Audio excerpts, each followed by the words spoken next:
Bismillahirrahmanirrahim. Assalamualaikum warahmatullahi wabarakatuh.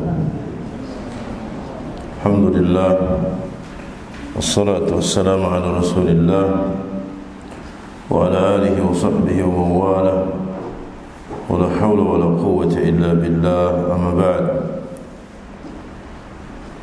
Ikhwan fi din, a'azakumullah. Kita lanjutkan kajian kita masih membahas perkataan Imam Ahmad rahimahullah, at-tamassuk bima kana alaihi ashabu Rasulillah sallallahu alaihi wasallam. Kewajiban berpegang teguh dengan pemahaman para sahabat radhiyallahu ta'ala anhum, dan ini menjadi pembeda antara Ahlus Sunnah wal Jamaah dengan firqah-firqah yang lainnya.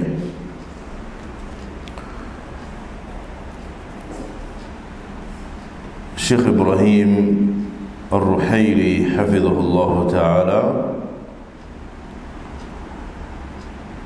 beliau memberikan beberapa contoh bagaimana firqah-firqah itu tersesat karena mereka tidak kembali kepada pemahaman para sahabat ridwanullah alaihim jami'an di dalam memahami agama ini. Kemarin kita ambil contoh kaum Syiah Rafidah, bagaimana mereka meninggalkan pemahaman yang hak ini, bahkan mereka mengkafirkan para sahabat. Akhirnya mereka terhina dan tersesat. Kemudian beliau memberikan contoh yang lain. Wa ammal khawariju, adapun firqah khawarij, fa innahum ma'a tuli ibadatihim wa hirsihim ala tilawati kitabillahi azza wa jalla, إلا أنهم لم يتتلمذوا على أصحاب النبي صلى الله عليه وسلم في فهم الكتاب. Adapun Khawarij, sekalipun mereka semangat dalam ibadah,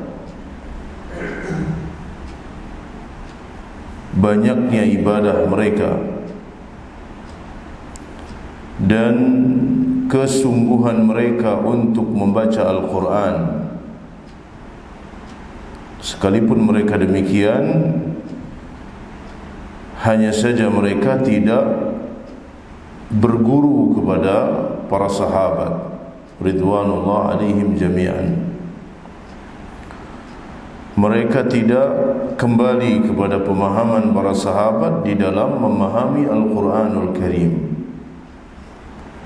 yang akhirnya mereka memahami Al-Quran dengan pemahaman sendiri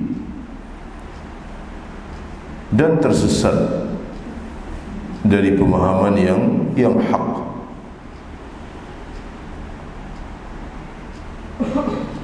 Jadi kaum Khawarij, mereka dikenal dengan ibadahnya, dikenal dengan semangatnya mereka dalam beribadah, semangatnya mereka di dalam membaca Al-Quran. Bahkan pada zaman Ali bin Abi Thalib, mereka juga terkenal dengan qurra, orang-orang yang banyak membaca Al-Quran. Para hafadhah, orang-orang yang hafal Al-Quran, tetapi mereka tersesat karena meninggalkan, menyelisihi pemahaman para sahabat ridwanullah alaihim jami'an. Walidha qala an-nabiy sallallahu alaihi wasallam fi wasfihim. Oleh kerana itu Nabi sallallahu alaihi wasallam bersabda di dalam mensifati mereka, yaqra'una al-Qur'ana la yujawizu hanajirahum, bahawa kaum Khawarij mereka membaca Al-Quran tetapi tidak sampai kepada tenggorokan mereka.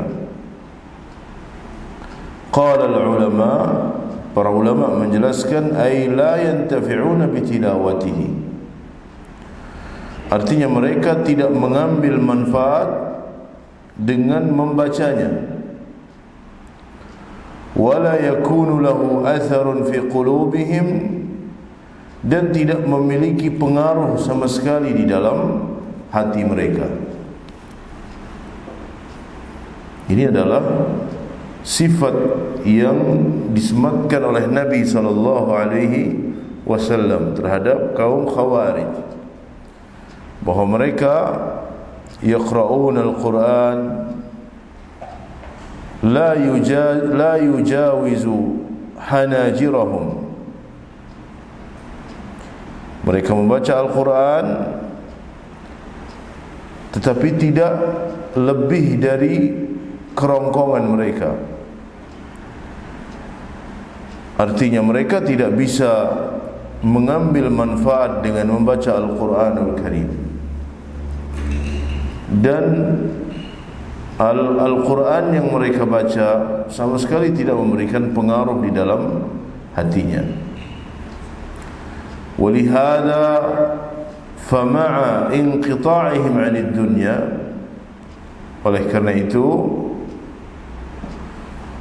sekalipun mereka zuhud terhadap dunia, sekalipun mereka terputus dari dunia, artinya tidak perhatian terhadap dunia, wa ma'a wasfin nabiy sallallahu alaihi wasallam lahum biqaulihi, dan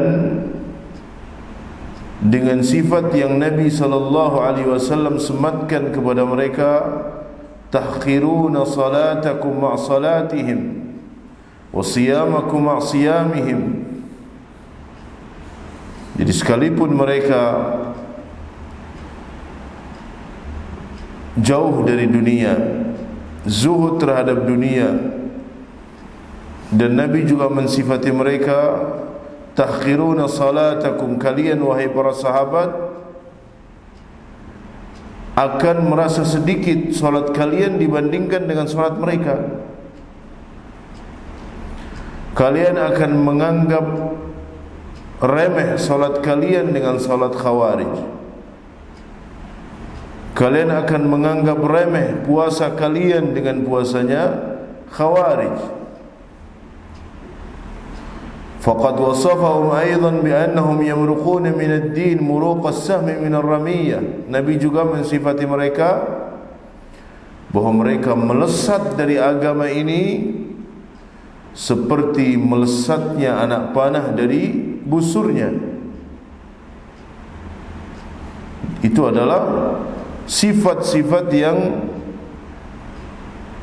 disematkan oleh Nabi sallallahu alaihi wasallam terhadap kaum Khawarij. Yaqra'una al-Quran la yujawiz hanajirahum. Di antaranya mereka membaca Al-Quran dan tidak melebihi tenggorokannya. Kemudian para sahabat merasa sedikit salat mereka dibanding dengan salat Khawarij, puasa mereka dengan puasa Khawarij. Dan Nabi juga mensifati mereka bahwa mereka melesat dari agama ini seperti melesatnya anak panah dari busurnya. Li'annahum lam yatafaqahu 'ala as-sahabah. Kenapa? Karena mereka tidak belajar kepada para sahabat. Mereka tidak kembali kepada pemahaman para sahabat. Dan ini pernah kita bahas dalam kitab Syarah Fadlul Islam di bab yang terakhir tentang bid'ah Khawarij. Bagaimana kaum Khawarij meninggalkan pemahaman para sahabat ridwanullah alaihim jami'an, yang akhirnya mereka tersesat. Lebih dari itu, bal kaffaru Aliyan radhiyallahu anhu. Mereka mengkafirkan sahabat Ali bin Abi Thalib dan menganggap bahawa mereka berada di atas al-haq. Mereka yakin bahawa mereka di atas al-haq di dalam mengkafirkan sahabat Ali bin Abi Thalib.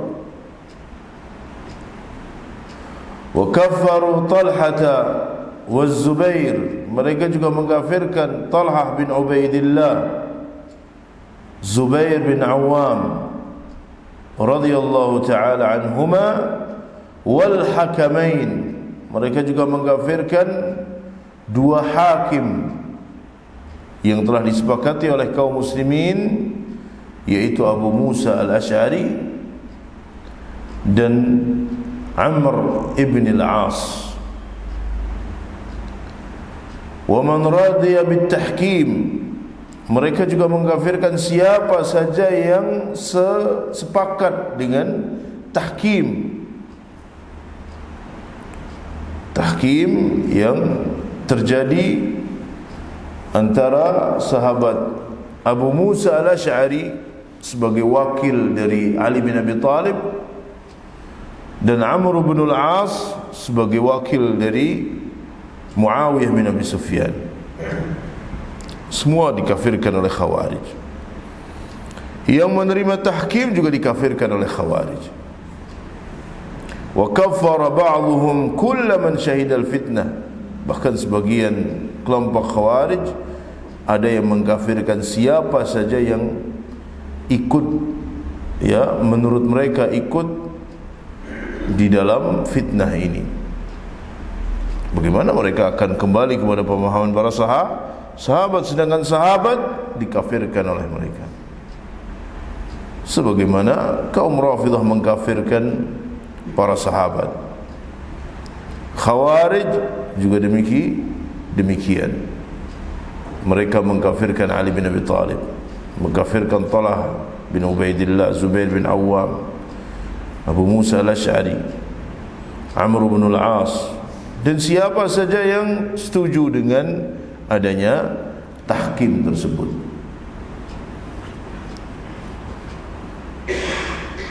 Padahal sifat yang mereka miliki sebagaimana disebutkan oleh Nabi, yaqra'una al-Quran, mereka banyak membaca Al-Quran, tapi tidak bermanfaat, tidak memberikan pengaruh terhadap mereka. Mereka orang yang banyak ibadahnya tetapi berada di atas bid'ah, Makanya sahabat Abdullah bin Mas'ud mengingkari mereka, yang pernah kita bahas bagaimana ketika beliau melihat halaqah-halaqah yang terdapat di masjidku Kufah, kemudian beliau ingkari dan beliau mengatakan, wa hadza ashabu Rasulillahi mutawaffirun. Kenapa kalian berbuat seperti ini? Kenapa kalian melakukan bid'ah seperti ini padahal sahabat Nabi itu masih banyak? Kenapa kalian tidak bertanya? Demikian pula sahabat Abdullah bin Abbas, ketika berdialog dengan mereka beliau mengatakan, ji'tu min indi ashabi Rasulillah, aku diutus oleh para sahabat Rasulullah, wa laysa fikum minhum ahad, dan tidak ada satu pun dari para sahabat yang bersama kalian. Jika kalian benar, jika kalian berada di atas kebenaran, paling tidak ada sahabat yang bersama kalian. Ketika tidak ada satu pun sahabat yang bersama kalian, menunjukkan kalian betul-betul di dalam kesesatan. Ini kaum Khawarij tersesat karena mereka tidak kembali kepada pemahaman para sahabat. Wa kadzalika al-Jahmiyah wal Mu'tazilah wa 'ammatu ahli al-kalam. Demikian pula halnya dengan kaum Jahmiyah, kaum Mu'tazilah, dan mayoritas ahlul kalam, mayoritas ahli kalam dari para ulama ahlul kalam, dan banyak mereka dari kalangan kaum Asy'ariyah. بنوا مذهبهم على الأدلة التي يسمونها عقلية. kaum Jahmiyah, Mu'tazilah, Ahlul Kalam, mereka membangun mazhabnya di atas dalil yang mereka sebut dengan dalil aqli. Dalil aqli, bahwa semuanya harus berdasarkan akal, semua harus sesuai dengan akal. Yang tidak sesuai dengan akal mereka tolak. Maka kaum Jahmiyah berangkat dari kesesatan mereka ini, mereka mengingkari nama-nama dan sifat-sifat Allah. Wal'iyadzubillah, mereka mengatakan Allah tidak punya nama, Allah tidak punya sifat.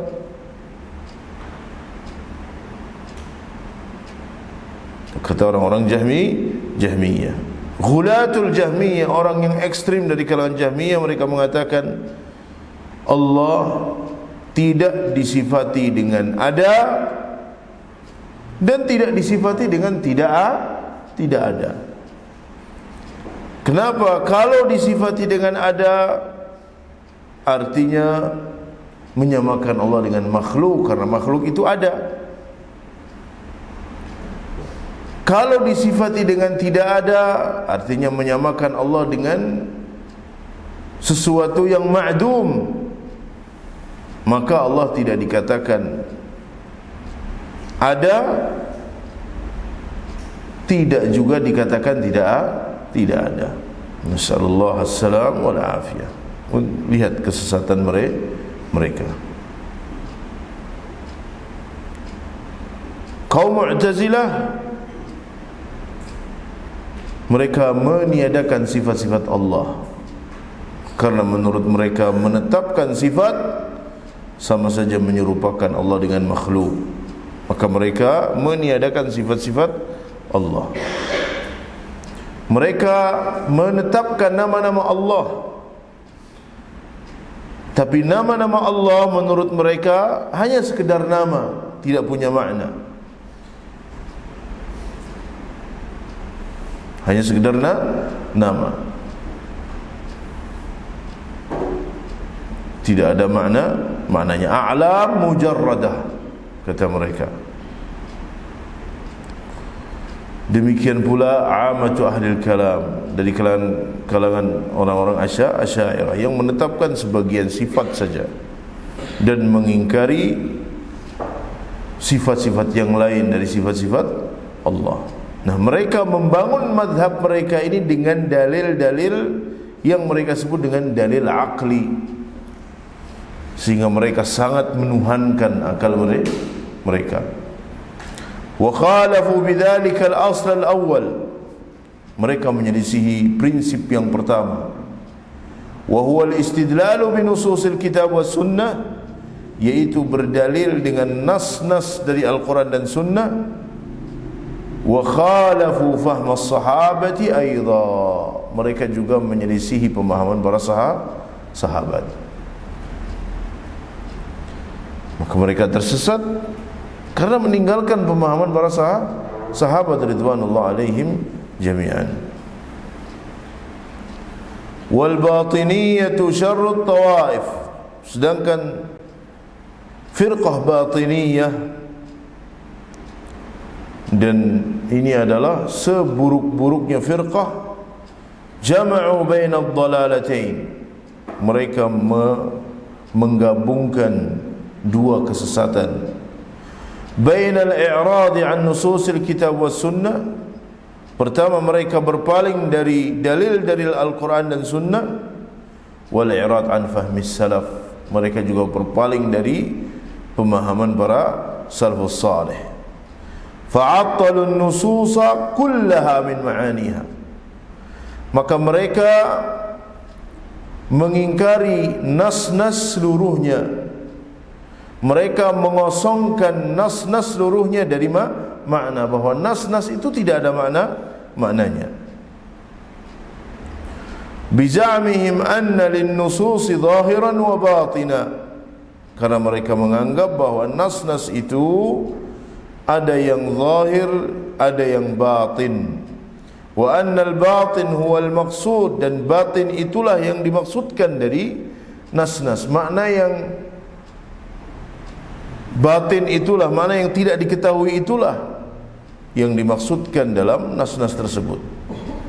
Wa anna hadzal batin la ya'lamu illa khawasun nas, dan makna batin ini tidak diketahui kecuali oleh orang-orang yang khusus.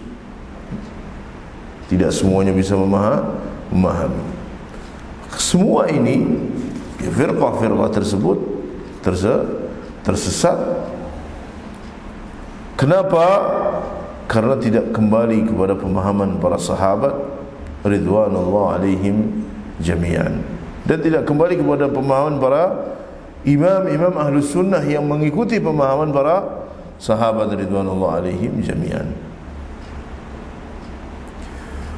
ثم يفسرون هذا الباطن تفسيرا بعيدا عن كل مدلول للنصوص من كتاب الله وسنة النبي صلى الله عليه وسلم. Kemudian orang-orang batiniyah ini mentafsirkan makna yang batin dengan tafsir yang jauh dari apa yang ditunjukkan oleh nas-nas tersebut, baik dari Al-Quran maupun dari sunnah Nabi sallallahu alaihi wasallam. Mereka ini adalah al-batiniyah, kaum batiniyah.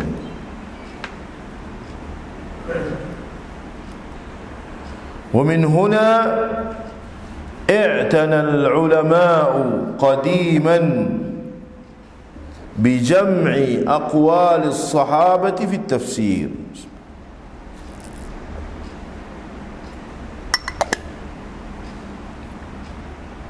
Dari sini para ulama yang terdahulu mereka memberikan perhatian yang besar di dalam mengumpulkan perkataan-perkataan para sahabat di dalam tafsir. Mereka mengumpulkan perkataan-perkataan para sahabat dalam bab tafsir. Bagaimana perkataan sahabat Abdullah bin Zubair tentang ayat ini, bagaimana perkataan sahabat Abdullah bin Abbas tentang ayat ini, bagaimana perkataan Abdullah bin Mas'ud tentang ayat ini, dan seterusnya.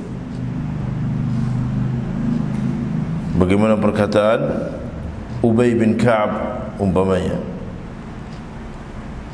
Maka para ulama terdahulu mereka memberikan perhatian untuk secara khusus mengumpulkan perkataan-perkataan para sahabat dalam bab tafsir. Kama fa'ala al-Imam Ibn Jarir At-Tabari, kama fa'ala al-Imam Ibn Jarir At-Tabari, sebagaimana ini dilakukan oleh al-Imam Ibn Jarir At-Tabari, alladhi yulaqabu bi imamil mufassirin, yang beliau dijuluki dengan julukan Imam Al-Mufassirin.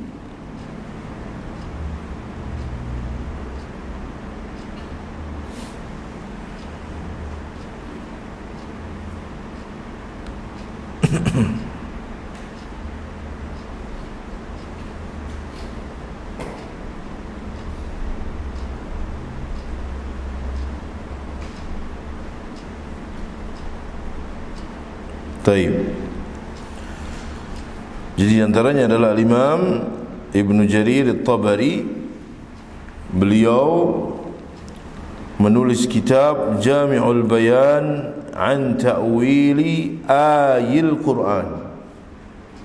Jami'ul Bayan an Ta'wili Ayil Quran, biasa dikenal dengan tafsir At-Tabari. حيث جمع كثيرا من تفسير أصحاب النبي صلى الله عليه وسلم. Beliau di dalam kitab ini mengumpulkan banyak dari tafsir-tafsir para sahabat radhiyallahu taala anhum. Beliau mengumpulkan tafsir-tafsir para sahabat, والتابعين, dan juga tafsir para tabi'in. Waqtafa biha 'anit tafsir bijtihadihi, dan beliau mencukupkan menyebut tafsir para sahabat dan para tabi'in. Beliau mencukupkan dengan tafsir tersebut dari tafsir dengan ijtihadnya. Artinya beliau mencukupkan dengan tafsir para sahabat dan tabi'in. Beliau tidak memerlukan untuk menafsirkan dengan ijtihadnya. Wa innama kana yurajjihu fiha baina aqwalis salaf. Dan yang beliau lakukan adalah beliau mentarjih. Mentarjih artinya menentukan pendapat yang paling kuat di dalam tafsir-tafsir para sahabat. Mana pendapat yang paling kuat di antara tafsir-tafsir para salafus salih. Itu yang beliau lakukan. Jadi beliau mencukupkan diri dengan tafsir para sahabat, dengan tafsir para tabi'in.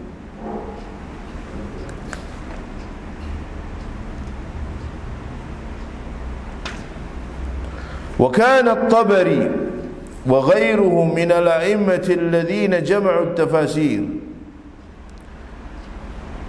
Dan Imam At-Tabari dan yang lain-lainnya dari para imam-imam yang mengumpulkan tafsir, min aqdarin nas 'ala at-tafannun. Beliau dan ulama-ulama yang lainnya dari para imam, mereka adalah orang yang paling mampu untuk membuat takhassus dalam tafsir, spesialis dalam tafsir. Beliau sangat mampu. Seandainya beliau menyebutkan dari ijtihad beliau sangat mampu. واستخراج المعاني والنكت البلاغية بالنظر في النصوص. Beliau juga sangat mampu untuk mengeluarkan makna-makna dan poin-poin yang berkaitan dengan sastra dalam Al-Quranul Karim, dalam nas-nas Al-Quran. Beliau sangat mampu untuk melakukannya. Wa ay yaqulu ma qalahu man ba'dahum mimman 'arada an-nusus 'ala 'aqlihi wa ijtihadihi. Dan beliau juga bisa untuk kemudian berkata dengan apa yang dikatakan oleh orang-orang setelah mereka, dari orang-orang yang berusaha menilai nas-nas dengan akal dan ijtihadnya. Seandainya beliau mau, beliau akan melakukannya, dan beliau sangat mampu untuk melakukannya. Tapi beliau tidak melakukannya. Lakinnahum iktafau bil athar 'an as-sahabati wat tabi'in an araihim. Tetapi mereka, para ulama Ahlus Sunnah, para imam Ahlus Sunnah, mereka merasa cukup dengan riwayat-riwayat dari para sahabat dan tabi'in daripada harus menggunakan pendapat-pendapat mereka sendiri. Mereka mencukupkan dengan azhar dari para sahabat dan tabi'in. Wa qaddamuha ala ghairiha, dan mereka mendahulukan azhar dari para sahabat dan tabi'in atas perkataan-perkataan yang lain. Fahasalat lahumul ismatu bihadzal manhaj. Maka dengan cara seperti ini mereka akan terjaga. Mereka akan terjaga untuk kemudian menyimpang. Dan ini masih berkaitan dengan perkataan Imam Ahmad tadi, at-tamassuk bima kana alaihi ashabu Rasulillah. Kenapa fokus dalam at-tamassuk bima kana alaihi ashabu Rasulillah, berpegang teguh dengan pemahaman para sahabat? Karena seperti tadi yang beliau sebutkan, bahwa pemahaman para sahabat itu yang membedakan antara Ahlus Sunnah dengan yang lain. Kembali kepada pemahaman para sahabat, itu yang menjamin keselamatan, yang menjamin untuk seseorang itu selamat dari penyimpangan. Karena firqah-firqah menyimpang, tersesat, menyeleweng karena tidak kembali kepada pemahaman para sahabat ridwanullah alaihim jami'an. Nah, karena pentingnya masalah ini, sampai sebagian para imam Ahlus Sunnah seperti Imam At-Tabari, beliau secara khusus mengumpulkan tafsir-tafsir para sahabat. Padahal beliau mampu dengan melihat dalil-dalil, beliau bisa menafsirkannya, beliau bisa mengeluarkan makna-maknanya, beliau juga bisa untuk kemudian melakukan sebagaimana apa yang dilakukan oleh orang-orang yang datang setelahnya, dengan mempertentangkan nas-nas atau menilai nas-nas dengan akal dan ijtihadnya. Beliau mampu, tetapi beliau tidak melakukan dan mencukupkan diri dengan athar dari para sahabat ridwanullah alaihim jami'an dan para tabi'in.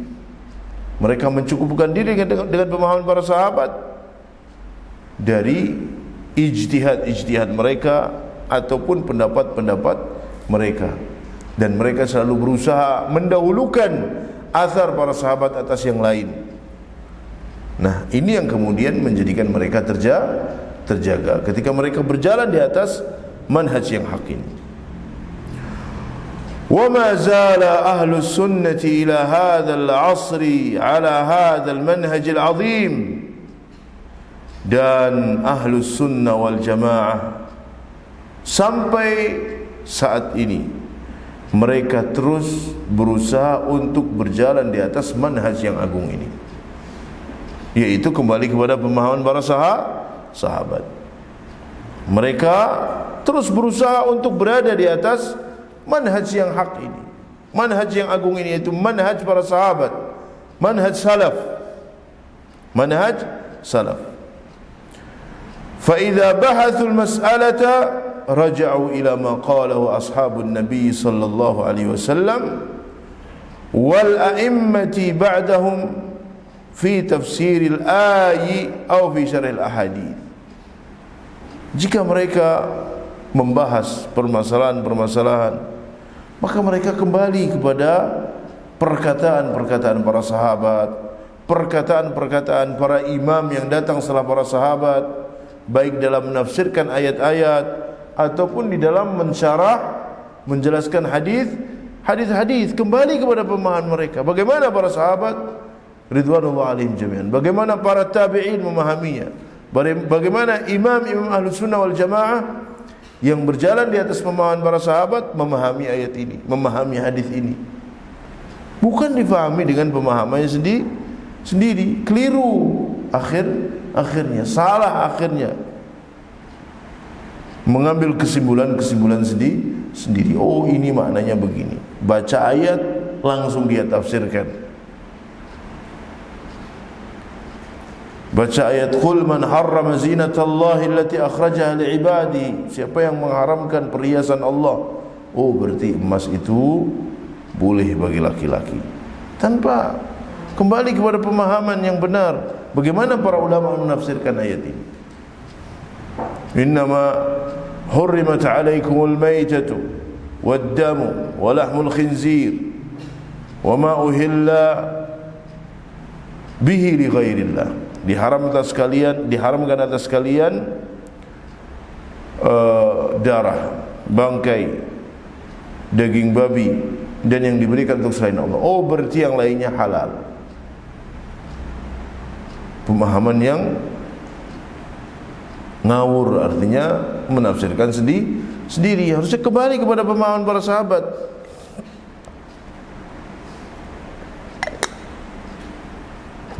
Lihat penjelasan para imam, seperti lihat umpamanya dalam tafsir At-Tabari, bagaimana penjelasan beliau, apa perkataan-perkataan para sahabat tentang ayat ini. Lihat penafsiran Al-Imam Ibnu Katsir rahimahullah,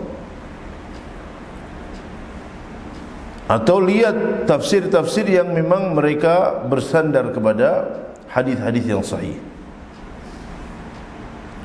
Bukan difahami sendiri, bahaya. Bisa tersesat. Seperti kaum Khawarij ketika mereka memahami ayat inil hukmu illa lillah, hukum hanya milik Allah. Artinya manusia tidak boleh berhukum, bahkan tidak boleh menjadikan seseorang sebagai hakim. Seolah-olah mereka menunggu mushaf itu bicara sendiri. Enggak boleh mengangkat hakim, karena kalau mengangkat hakim menurut mereka telah berhukum dengan selain hukum Allah. Karena hukum itu milik Allah.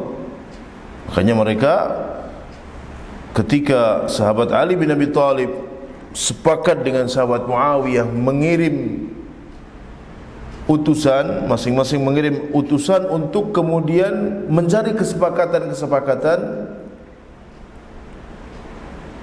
maka mereka langsung keluar dan memberontak kepada sahabat Ali bin Abi Thalib. Kenapa? Enggak boleh, masa dia menjadikan manusia sebagai hakim, menjadikan Abu Musa sebagai hakim, Muawiyah menjadikan Amr bin As sebagai hakim. Itu karena kebodohan mereka. Makanya pernah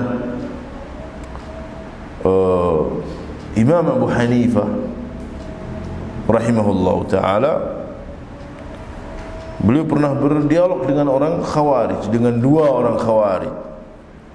Ketika mereka bertanya tentang sahabat Ali dan beberapa para sahabat yang lain, maka tentu Imam Abu Hanifah menjawab bahwa mereka adalah para sahabat radhiyallahu anhum wa radu anhu dan seterusnya. Tapi mereka mengatakan kalau kami, menurut kami mereka kafir. Kenapa kafir, kata beliau? Karena Ali menjadikan manusia sebagai hakim. Karena Ali menjadikan manusia sebagai hakim. Padahal inil hukmu illa lillah, hukum itu hanya milik Allah, kata mereka. Maka kata Imam Abu Hanifah, tayyib, berarti ana dengan antum berbeda pendapat. Iya kan? Kata mereka, iya. Saya berpendapat seperti ini, kalian berpendapat seperti ini. Bagaimana pendapatmu kalau kalian kan berdua? Bagaimana pendapatmu kalau kita jadikan salah satu temanmu ini sebagai hakim yang menentukan siapa yang benar di antara pendapat kita? Maka kata Khawarij ini, oh iya cocok. Cocok. Mesti harapannya dia akan dibela sama teman-temannya. Begitu mereka bilang iya setuju, berarti kalian kafir, kata Imam Abu Hanifah. Kenapa? Kalian sendiri menjadikan temannya sebagai hakim enggak masalah. Kenapa kalian mempermasalahkan sahabat Ali ketika beliau menjadikan Abu Musa al-Asy'ari sebagai hakim? Lihat bagaimana kejahilan. Wallahu a'lam bis-shawab. Mungkin ada pertanyaan bisa saya jawab insyaallah. Baik, kalau tidak ada kita akhiri dengan doa kafaratul majlis. Subhanakallahumma wa bihamdika asyhadu an la ilaha illa anta astaghfiruka wa atubu ilaik. Assalamualaikum warahmatullahi wabarakatuh.